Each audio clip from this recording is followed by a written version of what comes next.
بسم اللہ الرحمن الرحیم۔ السلام علیکم ورحمۃ اللہ وبرکاتہ۔ ہم اس CBC کے بارے میں بات کر رہے تھے، تو اگلی قسط حاضر ہے۔ آج ہم جو بات کریں گے وہ بات کریں گے HCT پر۔ تو CBC یہ جو HCT ہے، یہ اصل میں یہ RBCs کی تعداد اور بلڈ کے حجم کی نسبت ہے۔ عام فہم میں یہ بلڈ میں RBCs کی پرسنٹیج ہوتی ہے۔ HCT صحت یا بیماری کا پتہ دیتا ہے، کیونکہ HCT کی کمی کا مطلب یہ ہے کہ خون کی کمی، یعنی شدید قسم کا انیمیا۔ اس کی جو رینج ہے، مردوں میں اس کی رینج ہونی چاہیے 40% سے 50% تک، اور عورت میں 36% سے لے کر 45% تک ہونی چاہیے۔ یہ جو HCT ہے، اب اس کی جو مقدار اگر بڑھ جاتی ہے، نارمل رینج سے اس کی ویلیو بڑھ جاتی ہے، تو ہم دیکھتے ہیں کہ اس کی کیا وجوہات ہے۔ یہ دیکھتے ہیں، اس کی وجہ جو ہے وہ ڈی ہائیڈریشن ہو سکتی ہے۔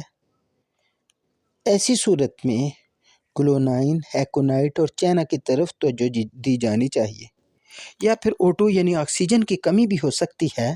تو ایسی صورت میں کالیمیور، فیرمفاس، ایکونائٹ کی طرف توجہ دی جانی چاہیے، یا کاربن مونو آکسائڈ کی زیادتی بھی اس کی وجہ ہو سکتی ہے۔ کاربن مونو آکسائڈ آپ جانتے ہیں، یہ وہ گیس ہے، ایک تو ہے کاربن ڈائی آکسائڈ، وہ دو ہوتی ہے، یہ مونو ایک ہوتی ہے۔ تو یہ انجن سے نکلتی ہے، جنریٹر چلاتے ہیں نا، ادھر سے نکلتی ہے۔ یا پھر آپ سنتے ہیں کہ انہوں نے کولے دہکائے اور کولے دہکا کر وہ سو گئے، صبح اٹھے تو سب مرے ہوئے تھے۔ وہ کیسے مرے؟ کولوں نے آگ جلی، کمرے کی آکسیجن انہوں نے کافی حد تک استعمال کر لی، اپنی انہوں نے کاربن مونو آکسائڈ چھوڑ دی، نتیجے میں وہ موت کا سبب بن گئی۔ تو ایسی صورت میں ایکونائٹ، کیمفر اور نقصامیکا ایمل نائٹریٹ کی طرف توجہ دی جانی چاہیے۔ اس کے مقابلے میں اگر یہ ویلیوز کم ہو جائے، HCT کی ویلیو کم ہو جائے، تو اس کا مطلب ہے کہ شدید انیمیا، اس کا مطلب ہے شدید انیمیا۔ تو اسی صورت میں الفلفا، فیرمفاس کی طرف توجہ دی جانی چاہیے، یا پھر السر بھی اس کی وجہ ہو سکتی ہے۔ تو السر کی صورت میں فاسفورس، ارجنٹم اناکارڈیم کی طرف توجہ دی جانی چاہیے۔ اس کی وجہ چوٹ بھی ہو سکتی ہے۔ تو ایسی صورت میں آرنیکا، بیلسپرنس اور روٹا کی طرف توجہ دی جانی چاہیے۔ یا RBCs کی تباہی اس کی وجہ ہو سکتی ہے، تو ایسی صورت میں فاسفورس اور کارسینوسن کی طرف توجہ دی جانی چاہیے۔ تو اس سے اب جب ہم جو رپورٹ دیکھتے ہیں، تو وہاں ہم دیکھتے ہیں کہ اس سے اگلی جو ہیڈنگ لکھی ہوتی ہے وہ MCH لکھا ہوتا ہے۔ یہ RBCs میں HB یعنی ہوموگلوبن کی اوسط مقدار ہے۔ اس کی کمی جسم میں آئرن کی کمی کا پتہ دیتی ہے۔ اس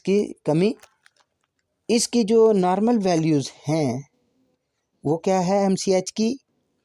اس کی نارمل مقدار 26 سے 34 تک ہے، 26 سے 34 تک ہے۔ تو جب MCH زیادہ ہو جاتا ہے، اس کی نارمل ویلیو سے زیادہ اس کی ہو جاتی ہے، انکریز کر جاتا ہے، تو اس کی وجہ یہ ہے کہ جسم میں B12 جذب نہیں ہو رہا، ایبزارب نہیں ہو رہا۔ جب جسم میں B12 ایبزارب نہ ہو، جذب نہ ہو، تو پھر ایسی صورت میں وناڈیم اور کلمیور کی طرف توجہ دی جانی چاہیے۔ ہو سکتا ہے کہ یہ گردے کی خرابی کی وجہ سے ایسا ہوا ہو، تو پھر ویسیکیریا ایلسیرم کی طرف توجہ دی جانی چاہیے۔ ہو سکتا ہے گردے کا کینسر ہو، تو ایسی صورت میں کارسینوسن میتھوٹریکزیٹ کی طرف توجہ دی جانی چاہیے۔ ہو سکتا ہے یہ پیدائشی دل کا نقص ہو، تو ایسی صورت میں کریٹیگس ڈیجیٹیلس وغیرہ کی طرف توجہ دی جانی چاہیے۔ یا پھر یہ پھپھڑوں کی کرانک تکلیف کی وجہ سے ایسا ہو، تو ایسی صورت میں انٹمٹاٹ جسٹیشیا اور آرسینک کی طرف توجہ دی جانی چاہیے۔ جب MCH کم ہو جائے تو اس کی وجہ یہ ہے کہ جسم میں آئرن کی کمی ہے، تو ایسی صورت میں فیرم فاس، فیرم میٹیلکم اور فیرم ایسیٹیٹ کی طرف توجہ دی جانی چاہیے۔ آگے ہم دیکھتے ہیں کہ جب ہم CBC کی رپورٹ کو دیکھتے ہیں تو اگلا ہیڈنگ لکھا ہوتا ہے MCV۔ تو MCV RB سیلز کی اوسط پیمائش ہے، یعنی اس کی کمی سے اوسط پیمائش ہے، اس کی کمی سے انیمیا ہو جاتا ہے، تھیلیسیمیا ہو جاتا ہے، جگر کی بیماریاں ہو جاتی ہیں، ہائپوتھائرائڈزم ہو جاتا ہے۔ تو آئیے ہم دیکھتے ہیں کہ MCV اگر زیادہ ہو جاتا ہے تو یہ اس کی کیا وجہ ہے کہ B12 کی کمی ہو سکتی ہے، تو پھر ایسی صورت میں فیرم فاس اور وناڈیم کی طرف توجہ دی جانی چاہیے۔ فولک ایسڈ کی کمی ہو سکتی ہے، ایسی صورت میں کلکیریا فاس، فیرم فاس کی طرف توجہ دی جانی چاہیے۔ اس کی وجہ الکوہلزم ہو سکتا ہے، شراب نوشی ہو سکتی ہے، تو نقص امیکا کی طرف توجہ دی جانی چاہیے۔ آٹو امیون ڈیزیز ہو سکتی ہے، آٹو امیون انیمیا ہو سکتا ہے، کارسینوسن میتھوٹریکزیٹ سینتھس اور چینینم سلف کی طرف توجہ دی جانی چاہیے۔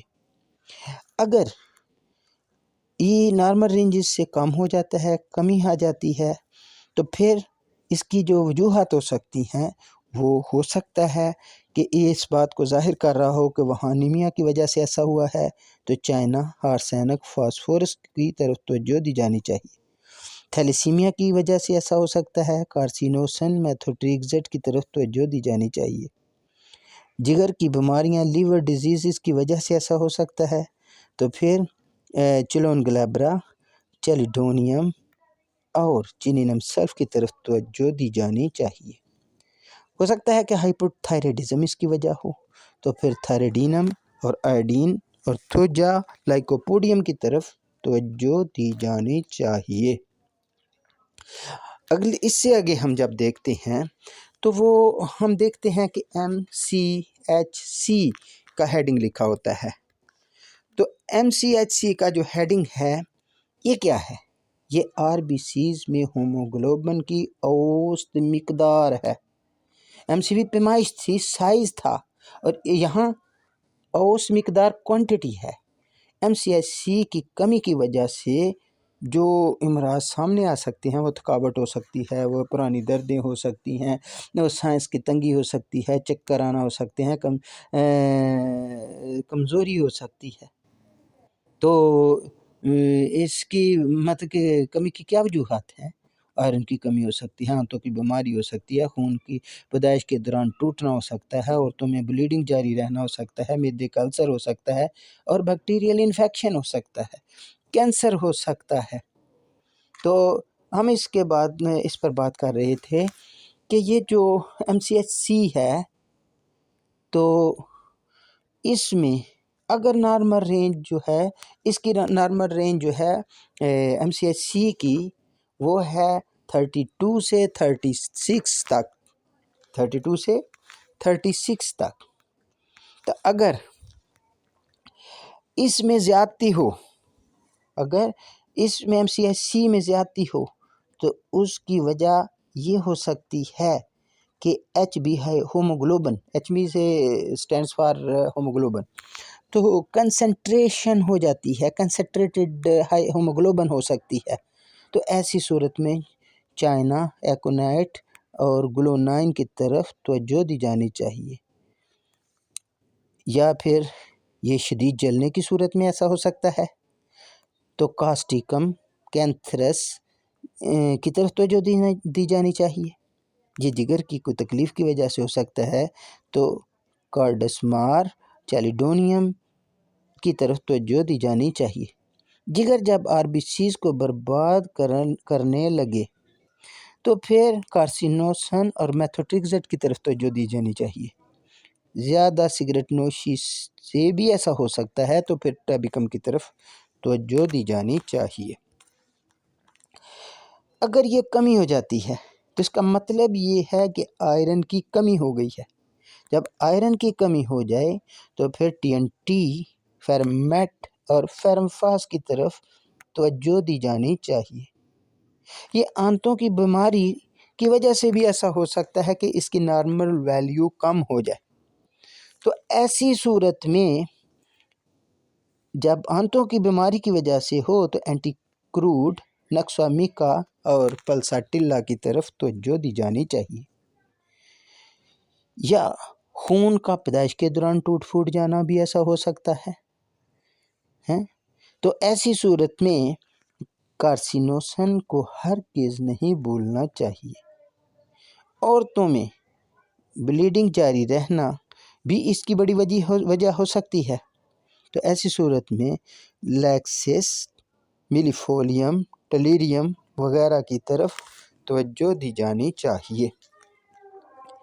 اس کی وجہ معدہ کا السر بھی ہو سکتا ہے، تو اس صورت میں فاسفورس، آرسینک اور اناکارڈیم کی طرف توجہ دی جانی چاہیے۔ اس کی وجہ بیکٹیریل انفیکشن بھی ہو سکتا ہے، تو ایسی صورتحال میں جب کہ بیکٹیریل انفیکشن ہو تو پھر آرسینک، ایکنیشیا اور پائروجینم کی طرف توجہ دی جانی چاہیے۔ اس کی وجہ ہو سکتا ہے کہ کینسر ہو، تو ایسی صورت میں کارسینوسن، میتھوٹریکزٹ، سینتھس کی طرف توجہ دی جانی چاہیے۔ تو ناظرین اکرام، ہماری آپ سے درخواست ہے کہ آپ نے یہ سنا تو ایسی صورتحال میں ہم آپ کو یہ لیکچر ہمارا کیسا لگا؟ آپ سے درخواست ہے کہ آپ ہمیں اپنے قیمتی آراء سے آگاہ کریں کمنٹ سیکشن میں آ کر، اور وہاں آ کر اپنے قیمتی آراء کا اظہار کریں تاکہ ہم اس کو پہلے سے بھی بہتر بنا سکیں اور اس کی آپ کی ڈیمانڈز کے مطابق لیکچر ڈیلیور کر سکیں۔ بہت بہت شکریہ۔ السلام علیکم ورحمۃ اللہ وبرکاتہ۔ میں ہوں ڈاکٹر عبدالحی سیالکوٹ سے 0315805060